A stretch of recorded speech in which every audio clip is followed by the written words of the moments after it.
Je suis venu pour parler donc de la laïcité, mais sous un angle un petit peu particulier qui je trouve sous-estimé, c'est la question du rôle de la connaissance, de la raison, dans justement le développement de la laïcité. Ce que je voudrais montrer, c'est que justement, souvent on réduit la laïcité à une question de séparation de l'Église et de l'État, mais que c'est en fait une problématique beaucoup plus vaste.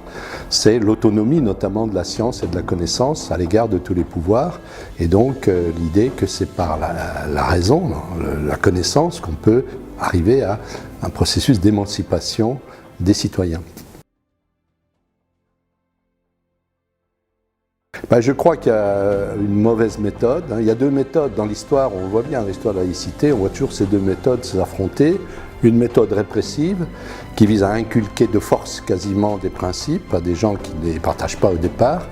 Et ça, l'expérience prouve que les résultats ne sont pas à la hauteur des espérances, parce que quand les gens se sentent brimés ou humiliés, ils se ferment. Et il y a une autre méthode qui, je considère vraiment progressiste, d'où le terme des valeurs progressistes, qui consiste à partir de ce que les gens sont, les respecter pour ce qu'ils sont, pour leur culture, pour leurs croyances, et faire un cheminement, comme on dit, un processus qui passe justement par le biais de la connaissance, c'est-à-dire de la science et de la culture, pour un itinéraire qui peut les amener à se transformer. Pour moi, c'est une